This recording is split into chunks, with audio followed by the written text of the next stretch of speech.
Hello again. Today we are going to discuss Unit 14, that is Food Regulation, Standard and Quality Control in your MFN 3. So let us start with the introduction. Okay, so in the last unit, it is saying that HACCP has already been discussed. That was a Unit 13. I already told you in Unit 2 that you will be discussing HACCP in details in your Unit 13. So I hope you do not have any problem with it. So furthermore, advancing, it is crucial that the food industry try to adapt these concepts so as to ensure food safety and quality. So for this acts and your quality control is for your major food industries, those who are processing food at a larger scale. Okay, there are certain rules that needs to be followed. So the objectives of the food standardization is to recognize the food Legislations Act and standard operating in our country, describe the PFA or your Prevention of Food Adulteration Act and formulation of standards of food products under PFA rules. Okay, discuss the various compulsory and voluntary legislations enacted by the government and enumerate the role of various international organizations and agreements in the area of food standardization and quality control. Okay, so these are we will be discussing certain acts that will help for the maintenance of the proper food standardization in your major food producing companies. Okay. So, food standards and regulations in India. The law regulating the safety and quality of food in India dates back to the year 1899 until 1954. Several states formulated their own food laws, which led to a considerable variance in the rules and specifications of food items and consequently created conflicts in interprovincial trade. Okay. For example, one state is giving one rule and another state is giving another rule. So there was a conflict between the interprovincial trade. Okay, the Central Advisory Board appointed in 1943 while reviewing the subject of food adulteration recommended for a central legislation and brings in uniformity across the country. Okay, so here basically the government of India enacted a central legislation called the Prevention of Food Adulteration Act in 1954 in the year 1954, which came into effect from 1st June 1955. The act repeated all laws existing at the time concerning food. So you will find this PFA Act here is one of the most important act which is exercised in whole the country. Okay, it is not only exercised in some state but in all the states of our country it is exercised. Okay, so you have to learn this in more details, and there are certain points questions will be asked from these mostly, as far as I can tell you. So that does not mean that you will not study the other acts. You will have to study the other acts, but this is the most important one. Okay. There are some more designations which are equally applicable on different food products. These designations are being implemented by different departments of Government of India. These designations are divided into two groups, namely compulsory with all other under Essential Commodities Act 1955. Next, you have your voluntary based product certifications with ISI mark of BIS and AG mark. Okay, so your Prevention of Food Adulteration Act, then you have your Essential Commodities Act, then your ISI and your AG mark. So these 5 acts are important. Okay, and it will be discussed in detail in this particular chapter. Okay. Further, there is a critical need to build capacities at central and state levels to test new varieties of processed food, including food supplements and genetically modified food, because as already discussed, genetically modified food can can have some problem with the There can be problem due to the consumption of genetically modified food. The problem is we just yet do not know it, but it can cause. Okay, so discussing about the Prevention of Food Adulteration Act, it is in page number 328. Quite a long act. Okay, why was it established? When was it established? These are all the points that we need to study. Then in page number 329, important definitions under PFA, adulterated. Okay, here you need to learn from here. Adulterated under PFA, an article of food shall be deemed to be adulterated if the article sold by a vendor is not of the nature, substance, or quality demanded by the purchaser or which it purports to be.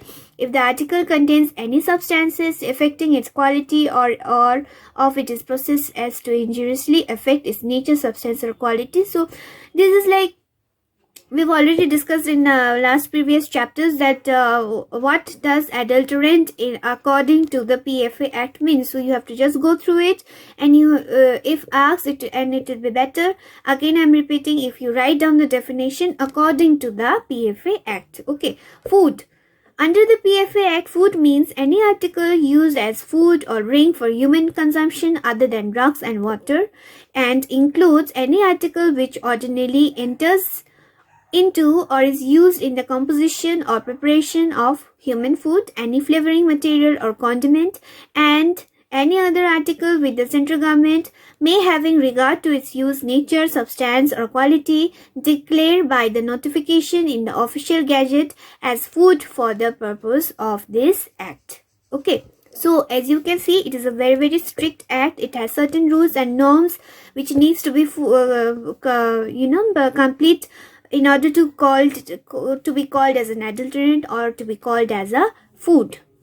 So next we have the formulation of PFA Act, administration of PFA Act. So you need to go through this. Okay, so government of body, state, unit, so from where, from higher to lower, what are the hierarchy of the PFA Act, the people who establish it. Okay, what comes under the PFA Act, then role of the state and the union territory governments under the PFA Act. Okay, then role of the local bodies, role of the food laboratories. So these all you can read it in the chapter. Next we go to the compulsory national legislation, that is the Essential Commodities Act, and under this you have fruit product order, vegetable oils product order, solvent extracted oil, meat product order, edible oil packaging order, milk and milk product order. Okay, so within the compulsory legislation, Essential Commodities Act, Standard of Weight and Measure Act, and Export Quality Control and Inspection Act are included. Okay, so you have to learn like what are the act that comes under your compulsory national legislations. Okay, so besides that, whatever the factors are there, whatever the commodities are there, what are the points, you can always read through it. It's not very difficult to understand, that's why I'm not reading it out. So for particular food product, you have a different order. Okay, so for example, for meat you have a different, for solvent extracted oil you have different, for dry oil you have different, for a vegetable oil you have different. So what for a packaging or for a marketing thing, this if for example if somebody is marketing a meat, then it needs to fulfill this order, the milk product control order. Okay, Ministry of Rural Areas and Employment. So the particular orders for particular food. Okay,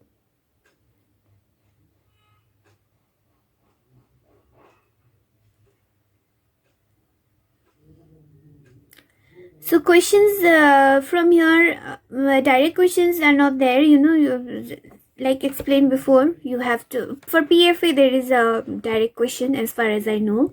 It will be given like describe the PFA Act or etc, whatever, but for these compulsory laws and all, so it will be like describe something which is regarded with meat, poultry. Standard of Weight and Measures Act. The Standard of Weight and Measures Act 1976 was reenacted to establish standard of weights and measures to regulate interstate trade or commerce in weight measures and other goods which are sold or distributed by weight. Okay, measures or number, and to provide for matters conceded therewithin or incidental thereto. The Act extends to the whole of India. When commodities are sold or distributed in package form in the course of interstate trade or commerce, it is essential that every package must have a plain and conspicuous declaration thereon showing the identity of the commodity on the package, the net quantity in terms of the standard units of weight and measures, and if in numbers, the accurate number therein. Okay, the unit sale price of the commodity and the sale price of that particular package of that commodity, and the names of the manufacturer and also of the packager or distributor should be mentioned on the package. For example, I can give you an example of a package that is, package of candy. Okay, for example, you have Alphalebe candy and you are buying the whole packet. So on the packet, on the back of the packet, you will always find the labeling and the nutritional whatever information is there to be found. But you will also find the number of pieces there is supposed to be of the candy, and then you will find the total weight of the package, how much it is there. Okay, so this comes under your Standard of Weight and Measures Act. Okay. If you're talking about chips, then no, chips will just have the weight. Only the weight is mentioned. Pieces of chips is never mentioned. Okay, in case of biscuits and all, biscuits also does not come in pieces until and unless it is big choco pie, and inside, because you have individual packet of choco pie, so there will be number of choco pie mentioned, pieces of choco pie mentioned, and then there will be a total amount of weight, how much is it weighing. Okay. Then you have the Export Quality and Inspection Act 1963. The Export Inspection Council was set up by the Government of India under Section 3 of the Export Quality and Quality Control and Inspection Act 1963 in order to ensure sound development of export trade. This is basically for the trade. Okay. Then you have voluntarily based product certification. Initial was like compulsory based, and now this is a voluntary based. There are few voluntary schemes of certification aimed at providing quality and safety of food. The Bureau of Indian Standards Act, Agmark Grading and Marketing Act, and Rules of Consumer Protection Act are the voluntary schemes of certification. What are the schemes and what are their objectives? So you need to know the schemes, and already the schemes under this are your BIS, Bureau of Indian Standards Act. Then you have your Agmark Grading and Marking Act and Rules. Then you have your ISI, Indian Standard Instruction. Okay. So the main thing is why is it one is voluntary and another one is your compulsory. Okay. So two different acts are falling, two different categories, various acts are falling under these two categories. So what is the difference? You need to find out the difference between these two, voluntary and compulsory. Okay, so regulations related to genetically modified food, you can obviously reiterate in page number 340. International organizations and agreement in the area of food standardization and quality control, Codex Alimentarius. So these are like international standards, okay, formulated, which is very much famous around the world. While there have been several international organizations and agreements playing a role in the enhancing food safety, quality and security, facilitating research and trade worldwide, the major organizations and agreements which have and are playing a key role are being taken up here. We start with the Codex Alimentarius. So Codex Alimentarius Commission is the body responsible for compiling the standards, code of practices, guidelines and recommendation that constitutes the Codex Alimentarius, which is International Food Code. Okay, so various are there. We have Codex Alimentarius, then again we have Codex India, okay, then World Trade Organization. Okay, from here what you do is you need to know the definition. and then you need to find out the significant points, because these are like very very long topics. Okay, you need to find the definition of what does it mean, like just read out for the Codex Alimentarius. Then you need to know what comes under it and how is it beneficial. Okay, so what function it has. Basically, you write it point wise, and that will be just enough to solve or make a point. Then we have International Organization and Standardization, ISO, which is very common. We already know, we all know, we have been seeing in the packages lately. So ISO 9000 and ISO 14000. So what are these? Let us read and find out. I am not going to read it because it's already given here. From here, you have the most important is this two. Past few years, we have been getting questions on ISO and ISO 1400. What is the definition? What is the differentiation? Okay, why is it concerned? It is concerned with what? And ISO 1400 is concerned with what? Okay.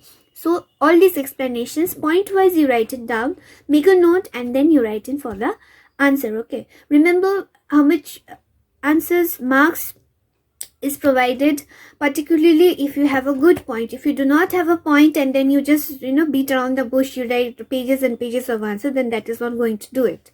Okay, World Health Organization, WHO standard. According to WHO standard, what is there? Okay, agriculture, consistent, ethical and evidence-based policy and advocacy position. All this, just read it. So not much of importance to. So this chapter basically needs you to know about the acts. What are the acts? What is the PFA Act? Okay, what comes under the PFA Act? According to the PFA Act, what is the definition of adulterants? What is the definition of food? Then you have improvision of PFA Act. Okay. Then what are the bodies that formulate the PFA Act? Administration of the PFA Act. Okay, then after that you have this compulsory act, and then you have a voluntary act. What falls under the compulsory act? What falls under the voluntary act? Why it is known as compulsory and voluntary, the differences between it. Then you have your international act or orders. Okay, then under you have ISO 9000, ISO 14000. Differentiate between ISO 9000 and 14000. This is important. Then you have your WHO standard. What needs to be there in order to fulfill the WHO standard. Okay, and also according to your voluntary, which is your BIS and ISI and AG marks, what are the standard that needs to be fulfilled. Okay, so as told already, for individual and for different purposes there are different act. So if asked accordingly, you write accordingly the various act. Okay, but if it is in general, if they're asking you, you can go and answer any of the act. You can include any of the act. Okay, so this is important. Rest, if you read through your microbiology book, it is been given in a very simplest and most easiest form. So just you need to study, and then you'll be ready for whatever is coming. Okay, if you check answer, you can go through the check your progress. You can do it as a homework, and then you check tally your answers later. Okay, so this is quite effective. It is very very good. I have done with my students earlier, so it's quite fruitful for them, because after they get the answers, they can keep it as a note and study for the further studies. Okay, so that is it for today. With this, I'm ending my unit 14. So thank you, and go through your book. If you need to learn more about it, then you can always go through your internet, and then you have other books. You can always consult other books. Okay, so thank you and bye, and have a good day.